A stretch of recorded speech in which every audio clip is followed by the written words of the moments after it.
ನಮಸ್ತೆ ಎಲ್ಲರೂ. ಒಬ್ಬರು ಆ್ಯಕ್ಟರ್ ನಾವು ಬಿಟ್ಟಿದ್ವಿ, ನಾನಿದ್ದು ನನ್ನ ಮುಗಿಸಿದ ಮೇಲೆ ಅವ್ರನ್ನ ಕರ್ಕೊಂಡ್ಬಿಟ್ಟು ಎಲ್ರಿಗೂ ಸ್ಟೇಜ್ ಮೇಲೆ ಜಾಗ ಸಾಲಿಲ್ಲ ಅನಿಸುತ್ತೆ. ಹೊಸದಾಗಿ ಹೇಳುವಂಥದ್ದು ಏನಿಲ್ಲ, ನೀವೇ ಇಂಟ್ರೊಡಕ್ಷನ್ ಎಲ್ಲನೂ ಹೇಳ್ಬಿಟ್ರಿ. ಸಿನಿಮಾ ಏನರ ಬಗ್ಗೆ, ಯಾರು ಸಿನಿಮಾ ಮಾಡಿದ್ದಾರೆ ಅಂತಲ್ಲ. ಖುಷಿ ಇದೆ ಒಂದು ಹೊಸ ತಂಡದ ಜೊತೆ ಕೆಲಸ ಮಾಡಿದ್ದು. ಜೊತೆಗೆ ನನಗೆ ನಿಜವಾಗ್ಲೂ ಆಶ್ಚರ್ಯ ಅನಿಸೋದು, ನಮಗೆಲ್ರಿಗೂ ಗೊತ್ತು, ಯಾಕಂದರೆ ನೀವು ಇದೇ ಉದ್ದಿಮೆಯ ಭಾಗಿದಾರರಾಗಿದ್ದರಿಂದ ಪಾಲ್ದಾರರಾಗಿದ್ದರಿಂದ ನಿಮ್ಗೆಲ್ರಿಗೂ ಗೊತ್ತು ಕನ್ನಡ ಸಿನಿಮಾಗಳಿಗೆ ಎಷ್ಟು ಮಾರ್ಕೆಟ್ ಇದೆ, ಇಲ್ಲಿ ಬಂಡವಾಳ ಹೂಡುವಂಥವ್ರಿಗೆ ಎಷ್ಟು ರಿಟರ್ನ್ಸ್ ಬರ್ತಾ ಇದೆ, ಇವಾಗ ನಿಮಗೆ ಚೆನ್ನಾಗಿ ಗೊತ್ತಿರುತ್ತೆ. ಆದರೂ ಸಹ ಹಠ ಹಿಡಿದು ಮಾಡ್ತೀವಿ ಸಿನಿಮಾ ಅಂತ ಹೇಳಿದಾಗಲ್ಲ, ಅವರ ಧೈರ್ಯಕ್ಕೆ ನನ್ನ ಸಲಾಮ್. ನಿಜವಾಗ್ಲೂ ನನಗೆ ಖುಷಿ ಅನಿಸೋದು, ಕೆಲವರು ಅಲ್ಲಿ ಇಲ್ಲಿ ಬೇರೆ ಬೇರೆ ಕಾರಣಗಳಿಗೆ ಮಾಡ್ತಾ ಇದ್ದಾರೆ, ಅವ್ರನ್ನ ಬಿಟ್ಟುಬಿಟ್ಟು ಹೊರತುಪಡಿಸಿ ನಿಜವಾಗ್ಲೂ ಪ್ರೀತಿಯಿಂದ, ಸಿನಿಮಾ ಮಾಡಬೇಕು ಅಂತ ಹುಚ್ಚಿನಿಂದ, ಆ ಹುಚ್ಚು ಎಲ್ಲಿಂದ ಬರುತ್ತೆ ಅಂತ ನಾವು ಹುಡ್ಕೊಂಡು ಹೋಗ್ಬೇಕು ಹೋದರೆ ಏನೋ ಒಂದು ಕತೆ ಹೇಳಬೇಕು, ಇದರಲ್ಲಿ ಬರೀ ಫೇಮಸ್ ಆಗ್ಬಿಡ್ಬೇಕು ಅಂತ ಎಷ್ಟು ಜನ ಫೇಮಸ್ ಆಗ್ಲಿಕ್ಕೆ ಸಾಧ್ಯ. ಅಂದರೆ ಫೇಮಸ್ ಅನ್ನೋದಕ್ಕೂ ಒಂದು ಅಳತೆಗೋಲು ಯಾವುದು. ಈಗ ರಜನಿಕಾಂತ್, ಅಮಿತಾಬ್ ಬಚ್ಚನ್ ಆಗೋದು ಒಂದು ಅದರ ಎತ್ತರದ ಮಟ್ಟ ಅಂದರೆ ಎಷ್ಟು ಜನ ನಾವು ಅಲ್ಲಿಗೆ ರೀಚ್ ಆಗ್ತಾ. ಆದರೂ ಸಹ ನಮ್ಮ ಶ್ರಮವನ್ನು ನಾವು ಬಿಡ್ತಾ ಇಲ್ಲ. ಅದು ನನಗೆ ತುಂಬ ಹೆಮ್ಮೆ ಮತ್ತು ಖುಷಿ ಕೊಡುವಂಥ ವಿಷಯ. ಈ ಥರದ ಒಂದು ಕೆಲಸದ ಭಾಗವಾಗಿದ್ದೀನಿ ಅಂತ ನಾನು ಎಲ್ರಿಗೂ ಹೇಳ್ತಾ ಇರ್ತೀನಿ. ನಿಯತ್ತು ನಿಮಗೆ ಇವಾಗ ಎಲ್ಲೂ ಸಿಗ್ತಾ ಇಲ್ಲ, ಎಲ್ಲೂ ಕಾಣಿಸಲ್ಲ. ಯಾವ ಕೆಲಸಕ್ಕೆ ಹೋದರೂ ನಿಮಗೆ ನಿಯತ್ತಾಗಿ ಮುಂಚೆ ಥರ ಕೆಲಸ ಮಾಡೋದು ನಮ್ಗೆ ಎಲ್ಲೂ ಕಾಣಿಸಲ್ಲ.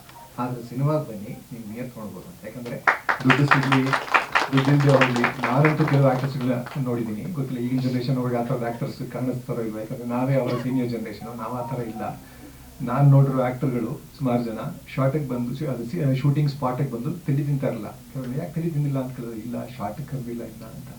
ನಿಜವಾಗ್ಲೂ ನನಗೆ ಹೇಳ್ಬೇಕಾದ್ರೆ ಒಂಥರ ಆಗ್ತದೆ, ಒಂಥರ ರೋಮಾಂಚನ ಆಗ್ತದೆ. ಆ ಥರದ ಕಮಿಟ್ಮೆಂಟ್, ಸಿನಿಮಾ ಪ್ರೀತಿ, ನಿಯತ್ತು ಇವೆಲ್ಲ ಇರುವಂಥದ್ದು. ಇವತ್ತಿಗೂ ದುಡ್ಡೇ ಇಲ್ಲ ಅಂತಂದ್ರೂ ಸುಮಾರು ಜನ ಬಂದಿಲ್ಲ ಆ್ಯಕ್ಟ್ ಮಾಡ್ತಾರೆ. ದುಡ್ಡೇ ಇಲ್ಲ ಅಂದ್ರೂ ಕೆಲಸ ಮಾಡುವಂಥ ಟೆಕ್ನಿಷಿಯನ್ಸ್ ಇದ್ದಾರೆ. ಜೊತೆಗೆ ದುಡ್ಡು ವಾಪಸ್ ಬರಲ್ಲ ಅಂತ ಗೊತ್ತಿದ್ರು ಬಂಡವಾಳ ಹಾಕುವಂಥ ಪ್ರೊಡ್ಯೂಸರ್ ಇದ್ದಾರೆ. ಇವರೆಲ್ಲ ಯಾಕೆ ಮುಖ್ಯ ಆಗುತ್ತೆ ಅಂತಂದರೆ, cinema as a part of culture, ನಮ್ಮ ಸಂಸ್ಕೃತಿಯ, ನಮ್ಮ ಅಸ್ತಿತ್ವದ ಒಂದು ಡಾಕ್ಯುಮೆಂಟ್ ಆಗಿ ಉಳ್ಕೊಳ್ಳುತ್ತೆ. ಇವತ್ತಿನ ಜಗತ್ತಿನ, ಇವತ್ತಿನ ಸಮಾಜದ ಡಾಕ್ಯುಮೆಂಟ್ ಆಗಿ ಉಳ್ಕೊಳ್ಳುತ್ತೆ. ಅದು ಯಾವತ್ತೋ ಒಂದು ದಿವಸ ಮುಂದಿನ ಪೀಳಿಗೆಗೆ ಅದು ಸ್ಫೂರ್ತಿ ಆಗ್ಬೋದು, ಅಥವಾ ಕಣ್ ತೆರೆಸುವಂಥ ಒಂದು ಎಲಿಮೆಂಟ್ ಆಗ್ಬೋದು, ಏನು ಬೇಕಾದ್ರೂ ಆಗ್ಬೋದು. ಜೊತೆಗೆ ಇವತ್ತು ಪ್ರಶ್ನೆ ಕೇಳೋದಕ್ಕೆ ನಮ್ಗೆ ಉಳಿದಿರೋ ಕೆಲವೇ ಮಾಧ್ಯಮಗಳಿಗೆ ಸಿನಿಮಾ ಕೊಡುವಂಥ. ಎಲ್ಲ ಕಡೆಯೂ ಇವತ್ತಿನ ಅಂದರೆ ಜಗತ್ತಿನಾದ್ಯಂತ ಎಲ್ಲ ಕಡೆಯೂ ಬಂಡವಾಳಶಾಹಿಗಳು, ಅದು ಕ್ರೂನಿ ಕ್ಯಾಪಿಟಲಿಸ್ಟ್ ಅಂತ ಹೇಳ್ತಾರೆ. ಎಲ್ಲೋ ಒಬ್ಬಿಬ್ಬರ ಕೈಯಲ್ಲಿ ಹಣ ಏನಿದೆ ಅದರಿಂದ ಎಲ್ಲವನ್ನೂ ನಿಯಂತ್ರಿಸಲಿಕ್ಕೆ ಶುರು ಮಾಡಿದೆ. ಇಂದ ಹಿಡಿದು ಇಲ್ಲಿವರೆಗೂ ಕೆಳಗಿನ ಸ್ತರದವರೆಗೂ ಈ ಥರದ ಪರಿಸ್ಥಿತಿಯಲ್ಲಿ ಸಿನಿಮಾ ಜನರ ಮಾಧ್ಯಮವಾಗಿ, ಸಂಸ್ಕೃತಿ ಅಂತ ಹೇಳ್ತಾ ಇದ್ದಾರೆ, ಮುಖ್ಯವಾಗಿ ಇದು ಜನರ ಮಾಧ್ಯಮ. ಜನರ ಸಮಸ್ಯೆಗಳನ್ನು ಎತ್ಕೊಂಡು, ಜನರ ಪ್ರಶ್ನೆಗಳನ್ನ ಎತ್ಕೊಂಡು, ಜನರ ಮುಂದೆ ಇಟ್ಟು ಅದರಲ್ಲಿ, ಯಾಕಂದರೆ ಪ್ರಜಾಪ್ರಭುತ್ವಗಳು ಎಷ್ಟು ಉಳ್ಕೊಂಡಿದೆಯೋ ಅಲ್ಲಿ ಅಟ್ಲೀಸ್ಟ್ ಅಲ್ಲಿ ಪ್ರಶ್ನೆ ಕೇಳುವಂಥ ಅಭ್ಯಾಸವನ್ನು ಉಳಿಸ್ಕೊಳ್ಳೋದಕ್ಕೆ, ಯೋಚಿಸುವಂಥ ಅಭ್ಯಾಸವನ್ನು ಉಳಿಸ್ಕೊಳ್ಳೋದಕ್ಕೆ ತುಂಬ ಮುಖ್ಯ ಆಗುತ್ತೆ.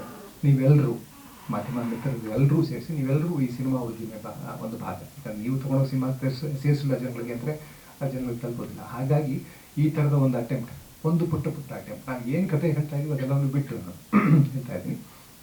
ಅದರಲ್ಲಿ ಸಮಾಜದ ಸಮಸ್ಯೆಗಳನ್ನ ಎಲ್ಲೋ ಒಂದಷ್ಟು ಮಟ್ಟಿಗೆ, ಯಾಕಂದರೆ ಜನಗಳಿಗೆ ರಿಲೇಟ್ ಆಗಬೇಕು ಅಂದರೆ ಸಮಾಜದ ಯಾವುದೋ ಒಂದು ಅಂಶನ ಸಿನಿಮಾಗಳಿಗೆ ತಗೊಂಡ್ಬಂದು ಅದರ ಕಥೆ ಮಾಡಿ ಪಾತ್ರಗಳ ಮೂಲಕ, ಸನ್ನಿವೇಶಗಳ ಮೂಲಕ, ಎಲ್ಲದರ ಮೂಲಕ ಹೇಳ್ತಾ ಇರ್ತಾರೆ ಸಿನಿಮಾ ಮೇಕರ್ಸ್. ಸೊ ಈ ಥರದ ಒಂದು ಮಾಧ್ಯಮವನ್ನು ಜೀವಂತವಾಗಿರೋದಕ್ಕೆ ನೀವೆಲ್ಲರೂ ಶ್ರಮಿಸ್ತಾ ಇದ್ದೀರಾ. ಅದರ ಭಾಗವಾಗಿ ನಾನು ಇದ್ದೀನಿ, ತುಂಬ ಹೆಮ್ಮೆ. ಈ ಥರದ ಒಂದು ಪುಟ್ಟ ಪ್ರಯತ್ನಕ್ಕೂ ನಾವೆಲ್ಲರೂ ಜೊತೆಯಾಗಿ ನಿಂತ್ಕೋಬೇಕು, ನೀವು, ನಾನು, ಇಲ್ಲಿರೋರು ಎಲ್ಲರೂ.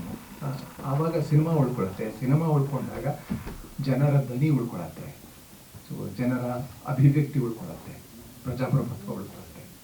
ಹಾಗಾಗಿ ಈ ಥರ ಸಿನಿಮಾ ಮಾಡೋರಿಗೆ ಎಲ್ರಿಗೂ ನನ್ನ ಅನಂತ ಧನ್ಯವಾದಗಳು. Thank you.